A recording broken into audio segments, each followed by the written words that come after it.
कि कोई ना कोई है जिसने इन स्पेसिफिक प्रॉपर्टीज के साथ इस बॉल को बनाया है और यहां पे रखा है। चूंकि आप जानते हैं कि ये जो बॉल है इसका एग्जिस्ट करना जरूरी नहीं है, ये एग्जिस्ट कर भी सकती थी, नहीं भी कर सकती थी, और एग्जिस्ट करना ही था तो किसी और फॉर्म में करती, किसी और कलर में करती। अब आप इस बॉल को एक्सपैंड करते चले जाएं, एक्सपैंड करते चले जाएं, एक्सपैंड करते चले जाएं, यहां तक कि ये बॉल यूनिवर्स के साइज की हो जाए। बताइए कि क्या साइज के बढ़ जाने से सवाल बदल जाएगा? हरगिज नहीं बदलेगा। अभी भी सवाल रहेगा, ये यूनिवर्स कहां से आया, इन स्पेसिफिक प्रॉपर्टीज के साथ कहां से आया, क्यों आया, किसने बनाया, ये सवाल उस वक्त भी वैलिड रहेगा। लेकिन ये सवाल अगर हम जनाब जावेद अख्तर साहब से करें तो चूंकि इनका वर्ल्ड व्यू एथिस्टिक है, और सिर्फ इनका नहीं, मतलब जितने भी एथिस्ट हैं और एथिस्टिक वर्ल्ड व्यू को रखने वाले से अगर आप ये सवाल करें कि ये यूनिवर्स कहां से आया, तो इनका जवाब या तो आर्ग्यूमेंट फ्रॉम इग्नोरेंस होगा या डॉगमेटिक होगा। या तो ये कहेंगे कि मुझे नहीं पता कि ये कहां से आया, लिहाजा गॉड डज नॉट एग्जिस्ट, ये आर्ग्यूमेंट फ्रॉम इग्नोरेंस है। या ये कहेंगे कि ये यूनिवर्स खुद ब खुद बन गया, इसका मतलब ये है कि उस बॉल को भी खुद ब खुद बन जाना चाहिए। लेकिन बॉल के ताल्लुक से ये एक्सप्लेनेशन एक्सेप्ट नहीं की जाएगी कि ये खुद ब खुद बन गई, लेकिन यूनिवर्स के ताल्लुक से कर दिया जाएगा। इसे हम दूसरे अल्फाज में डॉगमा भी कह सकते हैं। दूसरी चीज, हमारे जावेद अख्तर साहब जरूर गॉड ऑफ गैप्स की मिसाल भी जरूर देंगे, और मिसाल देंगे कि पहले जमाने में बिजलियां कड़कती थी तो लोगों ने किसी एक खुदा की तरफ, और बारिश होती थी तो दूसरे खुदा की तरफ मंसूब कर दिया, उनके पास दलील नहीं थी। ये हमारा वर्ल्ड व्यू है ही नहीं, ये हमारा वर्ल्ड व्यू है ही नहीं, क्योंकि नेचुरल फिनोमेना के प्रोसेस की इंटरप्रिटेशन को जान लेने से ये कहां से साबित हो गया कि गॉड एग्जिस्ट नहीं करता है। इस पर मैं इंशाल्लाह अभी आगे बात करूंगा। आप हजरात ये भी देखेंगे, और मैं ये एक्सपेक्ट करता हूं कि हमारे रिस्पेक्टेड जनाब जावेद अख्तर साहब जरूर इमोशनल आर्ग्यूमेंट्स भी देंगे, जो कि एक लॉजिकल फेलेसी है जब बात आती है ट्रुथ को डिसाइड करने में। क्यों? मिसाल के तौर पर वो कहेंगे कि अगर गॉड है तो इविल क्यों एग्जिस्ट करता है, जबकि मैं कहता हूं इविल का एग्जिस्ट करना गॉड के एग्जिस्ट करने की दलील है, उसके खिलाफ नहीं है। क्योंकि अगर गॉड है तो हम सब उसके सामने अकाउंटेबल हैं, और अगर हम अकाउंटेबल हैं तो अकाउंटेबिलिटी के लिए इविल का मौजूद होना जरूरी है, उसके बगैर हम अकाउंटेबल नहीं हो सकते। और अगर हम अकाउंटेबल नहीं हैं तो हम जनाब जावेद अख्तर साहब से पूछेंगे कि आप बताएं कि फिर सफरिंग इस दुनिया में क्यों है?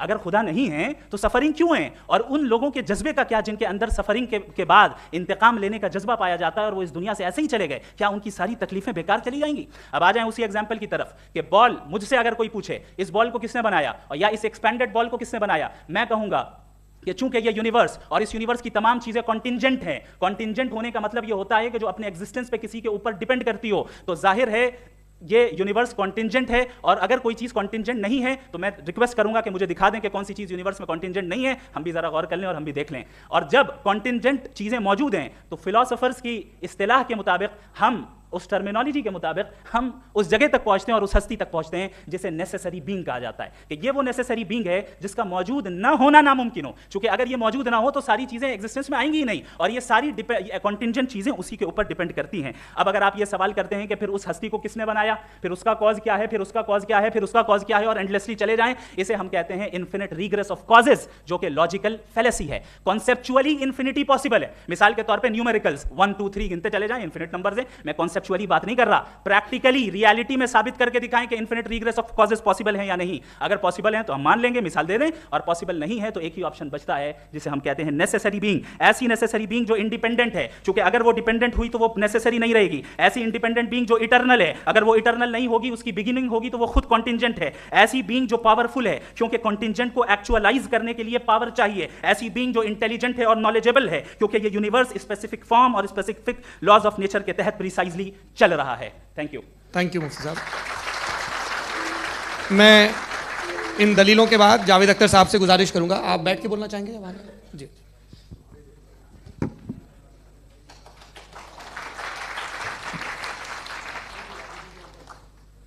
पहले तो मैं मुफ्ती साहब को एक अच्छी खबर देना चाहूँगा कि मेरी नॉलेज साइंस के बारे में बड़ी मामूली है, तो आप फिक्र ना करें उसकी, लेकिन कुछ कॉमन सेंस है मुझ में। देखिए, ये खुदा का तस्वुर कोई नया तस्वुर नहीं है, ये सदियों से रहा है। ये कुछ रिलीजन 3000 साल पुराने होंगे, 4000 साल पुराने होंगे, लेकिन इंसान कोई 10,000 12,000 साल से एग्जिस्ट करता है होमो सेपियन की शक्ल में, और हमेशा कुछ ना कुछ मज़हब रहे। ये मज़हब जाहिलों के नहीं थे, ये मज़हब एक ऐसी ग्रीक सोसाइटी के थे जहाँ बड़े बड़े फिलोसफर्स पैदा हुए। ये मज़हब इजिप्शियंस के थे जिन्होंने पिरामिड्स बनाए थे। ये रोमन्स के थे कि जिनका आर्किटेक्चर और सेनेट यानी पहली बुनियाद डेमोक्रेसी की, लिमिटेड थी मगर डेमोक्रेसी थी, ये उन लोगों ने किए थे। तो इनका जो जुपिटर था, रा था, ज़्यूस था, उन्हें उस पर इतना ही एतमाद था जितना आज किसी मजहबी आदमी को अपने खुदा पे होगा। क्रिश्चियनिटी आने से पहले यूरोप में एक मज़हब था जर्मेनिक रिलीजन, उसका एक खुदा था, उसकी एक बीवी थी, उसके 2 बेटे थे, एक बेटी थी। फिर जर्मनी में जब यूरोप में क्रिश्चियनिटी आई तो वो खुदा, उसकी बीवी और पूरे ख़ानदान चला गया। तो हमने अगर हम हिस्ट्री देखें तो खुदा जो हैं वो ज़्यादातर फ़नी है, वो हमेशा रहे नहीं। और वो जो लोग इन्हें मानते थे उनको आप कहें वो तो जाहिल थे, उन्हें तो कुछ पता ही नहीं था, ऐसा नहीं है। वो अपने वक्त में बड़े काबिल लोग थे और अपने वक्त में उन्होंने बड़े बड़े काम किए हैं, फिलोसफर्स थे, साइंटिस्ट थे, लेकिन उनका मज़हब कहाँ गया, उनके खुदा कहाँ गए? आज जो खुदा हैं दुनिया में लोग उन्हें मानते हैं। आपको क्या मालूम कि कितने वर्षों के बाद क्या होने वाला है? हम यूरोप में देखते हैं तो चर्च खाली हैं। तो वक्त के साथ चीज़ें बदलती हैं। जहाँ तक इसका ताल्लुक़ है मज़हबों का, हर मज़हब आपसे एक चीज़ मांगता है, फेथ। ये फेथ क्या चीज़ होती है? What is the difference between faith and belief? ये तो बहुत ही अहमखाना बात होगी कि कोई आदमी कहे साहब अगर खुदा है तो मुझे दिखाइए। ये तो जाहिलाना बात हुई। मैंने तो नॉर्थ पोल नहीं देखा है, मगर मैं मानता हूँ कि नॉर्थ पोल है। मैं क्यों मानता हूँ? इसलिए कि अगर ये दुनिया राउंड है तो उसका कोई टॉप होगा। कुछ लोग हैं जो वहाँ गए भी हैं, कॉमन सेंस कहता है कि ऐसा होगा, सबूत है, गवाह है, रीज़न है। तो ये मेरा फेथ नहीं है। तो फेथ में और बिलीफ में डिफरेंस क्या है? जो मज़हब मांगता है, हर मज़हब फेथ मांगता है। फेथ का मतलब ये है कि ना कोई गवाह हो, ना कोई सबूत हो, ना कोई रैशनल हो, ना कोई लॉजिक हो, ना कोई प्रूफ हो, मगर तुम एक बात को मानो। ये है फेथ। वरना बिलीफ होता। अगर इसमें कुछ भी सबूत होते, गवाह होते, तो फिर इसे आप बिलीफ कहते हैं। जैसे मेरा बिलीफ है कि नॉर्थ पोल है, मेरा फेथ थोड़ी है। फेथ इन तमाम शर्तों को रद्द करता है। तो फिर स्टुपिडिटी क्या है? अगर मैं एक बात ऐसी मानूं जिसकी ना कोई लॉजिक है, ना कोई रैशनल है, ना कोई प्रूफ है, ना कोई गवाह है, ना कोई सबूत है, और मैं उसे मानूं, तो ये स्टुपिडिटी हुई। इसे ही वही कल को मैं यकीन कर लूँ कि एलॉन मस्क जो है मेरा भाई है, तो मुझे इंतहाई खुशी होगी, सुकून भी बहुत मिलेगा मुझे। लेकिन और कहे भाई क्यों मानते हो, क्या सबूत है भाई, वो तो अमेरिकन है और तुम तो इंडियन हो, वो तो नस्ल अलग है, तुम्हें कभी मिले भी नहीं। साहब देखिए मेरा फेथ है, इस पर बात किया। फेथ का मतलब ही यह है कि आप प्रूव नहीं कर सकते।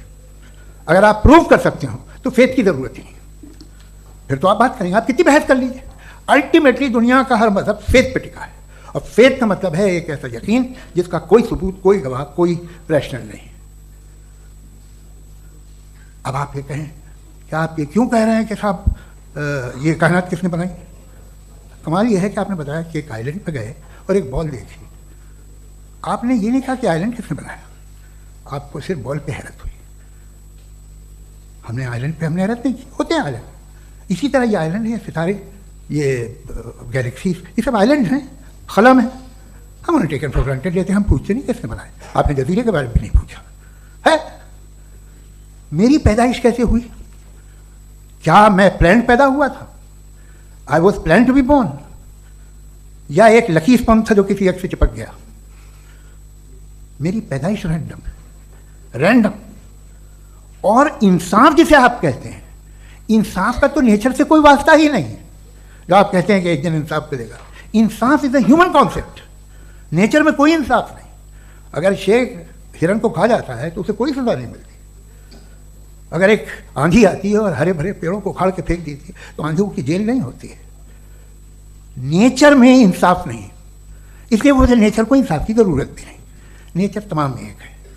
अब हम कहें कि साहब ये देखिए जो मैंने खाना खाया था, ये मेरी आँख तो नहीं यूँ कर दिया उसे, तो इसे सजा मिलनी नहीं, वो सिस्टम है, ऐसे ही चल रहा है। नेचर बगैर इंसाफ के है।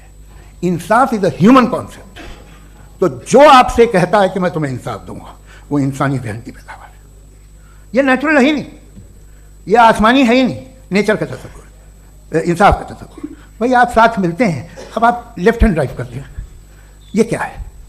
तमाम सच, तमाम नेकी, तमाम शराफत लेफ्ट हैंड ड्राइव है।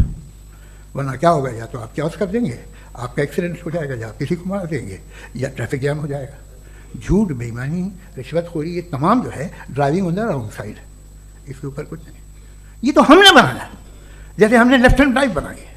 ये कॉन्सेप्ट ऑफ इंसाफ जो है ये हमारा है, इसका नेचर से कोई वास्ता नहीं। शेर खा जाता है हिरन को, उसे जेल होती है क्या? कुछ भी नहीं। है ही नहीं। तो ये जो दुनिया के रिलीजन प्रॉमिस करते हैं आपसे इंसाफ, इसी से मालूम होता है कि अमेंडमेंट है। ये तसव्वुर कहीं और का है ही नहीं। जो नेचर है, कुछ लोग कहते हैं नेचर ही खुदा है, तो नेचर में तो इंसाफ नहीं कहीं। और आप वादा कर रहे हैं कि तुम्हें मरने के बाद इंसाफ मिलेगा। मुझे अगर मिलेगा तो मैं बहुत खुश होऊंगा, लेकिन मैं यकीन नहीं कर पाता हूँ, इसलिए कि मैं फेथ नहीं पैदा कर सकता। The very fact that religions demand faith, इसका मतलब है कि उनके पास जस्टिफिकेशन नहीं है। अच्छा साहब, फिर रिलीजन अगर मॉडरेशन में है, कोई सा भी रिलीजन, वो आप में कुछ खूबियाँ भी पैदा करता होगा, देखिए उससे ये फ़ायदा है वो फ़ायदा है। अल्कोहल जो है वो ज़्यादातर दवाओं में यूज़ होती है, और एक सर्वे किया गया था अमेरिका में कि लॉन्जेटिविटी किन लोगों की है, तो एक तरफ वो लोग थे जो शराब पीते ही नहीं थे, और एक तरफ वो थे जो एक बोतल शराब रोज़ पीते थे। सबसे ज़्यादा लंबी उम्र की है जो 2 पैक नाप के शराब पीते हैं और खाना खाते हैं। मगर हम शराब को बुरा समझते हैं, मैं भी बुरा समझता हूँ। क्यों? ऐसा होता नहीं। कुछ चीज़ों में आदत होती है जो बढ़ती है। आज तक में एक आदमी दूध पीता है, आप 10 साल बाद भी मिलेंगे तो एक ही गिलास पीता होगा। ऐसा नहीं होता, सुबह से दूध पीता रहता है। मिल्कोहलिक मैंने नहीं देखे, अल्कोहलिक होते हैं। ये टेंडेंसी है मजहब की कि वो बढ़ता है, जैसे कैंसर बढ़ता है, जैसे शराब बढ़ती है। कुछ लोग होंगे जो उसे सही तरह से यूज़ करते हैं। मुझे यकीन है कि हमारे मुफ्ती साहब भी उनमें से एक, इनसे बहुत खुशी हुई मुझे इनसे मिलकर। लेकिन कितने लोग हैं कि आज आप देखते हैं दुनिया में जो तबाहियाँ हैं, इनमें कितना हाथ है उन लोगों का जो बिलीवर कहते था मजहब ये नहीं कहता, ना कहता होगा, मगर जब ये मजहब पीते हैं तो ऐसे बिहेव करते हैं। थोड़ा सा अगर हो तो शायद बहुत अच्छी बात, लेकिन शराब थोड़ी सी नहीं रहती, उसमें टेंडेंसी है। पहले थोड़ा सा अगर 2-3 कैंसर के सेल हो ना बॉडी में तो आदमी इससे में रहेगा, लेकिन वो 2-3 सेल नहीं रहते, वो मल्टीप्लाई होते हैं। जावेद साहब, टाइम पूरा हो गया। टाइम हो गया, तो बस बात खत्म हो गई। अच्छा, मुझे कुछ और कहने को था भी नहीं। जी, मैं पहले जवाबी दौर के लिए इनवाइट कर रहा हूं मुफ्ती साहब को। Your rebuttal round 1, you have 7 minutes.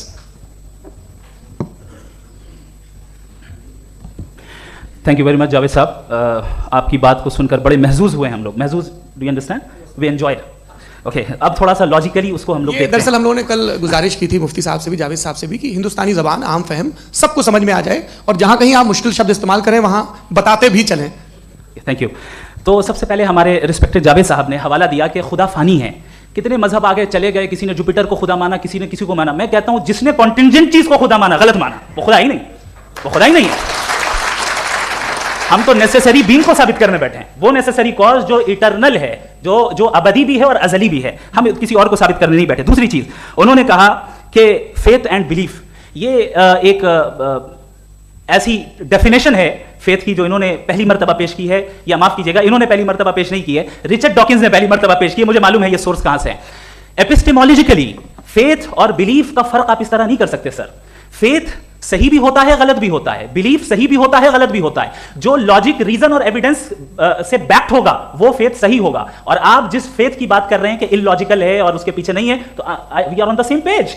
हम नहीं मानते उस फेथ को, जो फेथ ऐसा हो जिसके पीछे कोई लॉजिक ना हो, एविडेंस ना हो, हम नहीं मानते। हम तो उस फेथ के कायल हैं जिसके पीछे लॉजिक हो और एविडेंस हो। तो बिलीफ सही भी होता है, गलत भी होता है, फेथ भी सही होता है और गलत भी होता है। तो आज फेथ और बिलीफ के डिफरेंस पे बात नहीं हो रही। आज आप चाहे फेथ एक्सेप्ट कर लें या बिलीफ एक्सेप्ट कर लें, आज ये बात होगी कि ट्रूथ क्या है, चाहे ट्रू बिलीफ सही है या ट्रू फेथ सही है, और फॉल्स फेथ क्या है और फॉल्स बिलीफ क्या है, बात इस पे हो रही। दूसरी चीज इन्होंने पूछा, स्टुपिडिटी फिर क्या है? अगर फेथ रिलीजन स्टुपिडिटी नहीं है तो और क्या है? चूंकि फेथ का मुतालबा करते हैं तो स्टुपिडिटी क्या है? मैं कहता हूं स्टुपिडिटी एथिज्म है। उसकी वजह यह है कि आप एक सड़क पे जा रहे हो और आप किसी गार्डन में जाएं और देखें वहां लिखा है फूलों के साथ, I love Javed Akhtar, and I really do, I love you sir. So जब आप वहां पर पहुंचे तो वहां पहुंचकर अब ये बताएं, क्या आप ये कहेंगे वाह व्हाट अ नेचुरल सिलेक्शन? ये क्या नेचुरल सिलेक्शन है? नहीं, ये प्रिसाइजली डिजाइंड है, इसके पीछे डिजाइनर है। लिहाजा अगर कोई एक ऐसी कॉमन सेंस की बात को कबूल नहीं कर रहा है कि यूनिवर्स जो इतने प्रिसाइजली काम कर रहा है, हम कहते हैं कि खुद ब खुद बन गई, मैं समझता हूं इससे बड़ी स्टुपिडिटी और कुछ नहीं है। ये इरैशनल चीज है। फिर हमारे सर ने कहा कि आपने बॉल पे फोकस किया, आइलैंड पे फोकस नहीं किया। अरे आइलैंड को किसने बनाया यही समझाने के लिए तो बॉल की मिसाल दे रहा हूं। और बॉल भी कॉन्टिंजेंट है, आइलैंड भी कॉन्टिंजेंट है, दोनों नेसेसरी बीइंग का मुतालबा करते हैं। आगे इन्होंने कहा कि नेचर में कोई इंसाफ नहीं है। हम डिसाइड करते हैं कि मोरालिटी क्या होती है, इंसाफ क्या होता है। हम डिसाइड करते हैं, जैसे ड्राइविंग सीट में ट्रैफिक वाला, ये तो किसी खुदा ने नहीं कहा, ये है, इसे कहते हैं फॉल्स इक्विवेलेंस। ये एक लॉजिकल फेलेसी है।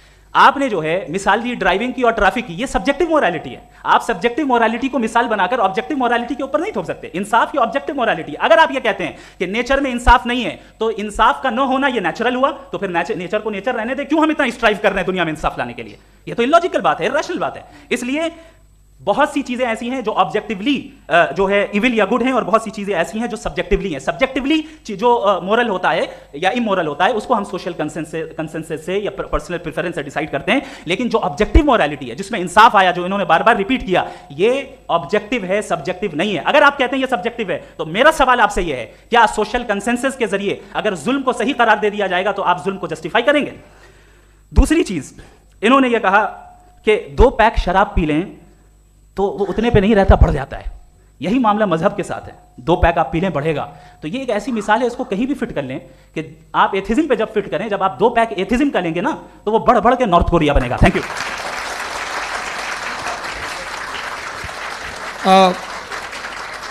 फर्स्ट राउंड के रिबटल के लिए मैं जावेद साहब को इनवाइट कर रहा हूं। आपके पास 7 मिनट का वक्त है, रीसेट कर दीजिएगा प्लीज। मुझे इस बात की खुशी है कि मुफ्ती साहब ने भी मान लिया कि नेचर में कोई इंसाफ नहीं है। तो कोई भी चीज़ जो इंसान ने नहीं बनाई है उसमें इंसाफ नहीं होता है। एक बात मैं आपसे अर्ज करूँ, जरा पता लगा लीजिएगा, ये जो आप बाग में जाते हैं बेहद खूबसूरत फूल देखते हैं ना, इनमें से कोई नेचुरल नहीं है। ये सारे फूल क्रॉस करके बनाए गए हैं। जो जंगल में फूल होते हैं नहायत मामूली होते हैं। ये फूल इंसानों ने बनाए हैं। जो आप बाग में देख के वाह वाह कहते हैं, ये इंसानों के बनाए हुए हैं। डिफरेंट फूलों को क्रॉस करके, डेवलप करके, फिर क्रॉस करके इस तरह से बनाए गए। नेचुरल फ्लावर नहीं। किसी जंगल वीरान में जाके आप गुलाब के फूल नहीं देखेंगे। इसे बनाए हुए इंसान ने, बहुत से काम इंसान ने किए हैं। बाकी है कि आपने मेरी एक बात का जवाब नहीं दिया, जिससे मुझे शिकायत है कि फेथ क्या है और आप फेथ मांगते क्यों हैं मुझसे? आप तो लॉजिकल हैं, आपके पास तो सारे रैशनल हैं, आपके पास सारे सबूत हैं, तो आपको फेथ की डिमांड क्यों करते हैं कि भाई तुम सरेंडर कर दो और सवाल मत करो? कोई मजहब सारे सवाल करने की इजाज़त नहीं देता है और मना करता है कि ज़्यादा सवाल ना करो, बह जाओगे तुम। आप क्यों रोकते हैं? हकीकत यह है कि इंसानी तारीख क्या है। इंसानी तारीख ये है कि दुनिया में 2 तरह के लोग हुए हैं। एक वो जिन्होंने अपनी लाइल्मी की परस्तिश की है, दूसरे वो जिन्होंने अपनी इग्नोरेंस या लाइल्मी से झगड़ा किया है और मालूम किया है कि क्या है। ये जो आप कह रहे हैं, आज आप हैरान हैं कि भाई ये यूनिवर्स कैसे बनी। लोग हैरान थे कि सूरज डूबता है तो इधर से कैसे निकलता है। और आप एक कदम जाके हमेशा का मानने को तैयार है, एक कदम पीछे ही मान जाइए। भाई आप इसके बाद जाते हो, कहते सवाल ना करना कि ये कहाँ से आया, ये पावर तो हमेशा से हमेशा रहेगी। तो आप यूनिवर्स के बारे में मानने में क्या तकलीफ है? एक कदम पहले रुक जाइए। ये हमेशा से थी या नहीं थी, हमें मालूम नहीं है। और ये कहना कि हमें मालूम नहीं है, कमाल ये है कि दुनिया के सारे मजहब सब जानते हैं ये दुनिया कैसे बनी थी, कैसे मिटेगी, मरने के बाद क्या होगा, इनको सब इल्म है। इनको किसी को डायनासोर होते थे पहले ये नहीं पता था, किसी को नहीं। किसी भी दुनिया की मजहबी किताब में डायनासोर का जिक्र नहीं है। लेकिन बाकी सब बातें, how to make universe in 4 easy lessons and बाकी सब पता है। जिसको सब पता है वो गड़बड़ है। हम में ये इंकिसार, ये ह्यूमिलिटी होनी चाहिए कि हम ये कहें कि हमें ये बहुत सारी बातें नहीं मालूम, लेकिन हम उनकी परस्तिश ना करें, अपनी लाइल्मी को की परस्तिश ना करें, हम उसे पता लगाने की कोशिश करें। जिस दुनिया में आप बैठे हैं सर, ये हॉल जो है, ये इलेक्ट्रिसिटी जो है, ये माइक जो है, जिस हवाई जहाज से आप आए थे, वो जिस कार से आप यहाँ आए हैं, ये सब उन लोगों की बनाई हुई है जिन्होंने सवाल किए थे। ये दुनिया जिसमें आप आज आराम से हैं, ये उन लोगों की बनाई है कि जिन्होंने सवाल किए थे। और हर स्टेज पे इन सवालों को मकरूह कहा गया था, गलत कहा गया था। आप जरा तारीख पढ़िए, एक बड़ी दिलचस्प किताब है बर्ट्रैंड रसेल की, जिसमें उसने रिलीजन एंड साइंस कि कब से रिलीजन जो है साइंस के अगेंस्ट है। और हद तो यह है कि भाप के इंजन के खिलाफ थे, स्टीम इंजन के भी खिलाफ थे, वो फतवे हुए उन पर, वेटिकन ने दिए। तो ये हमेशा, अभी जैसे ही ये राइट फिंगर आते हैं अमेरिका में पावर में, तो वो जो अपना ये क्या बोलते हैं उसे, सीड क्या बोलते हैं, सीड क्या जो, हाँ नहीं सीड जो होते हैं जिन पे जी नहीं भाई, वो जो ह्यूमन बॉडी के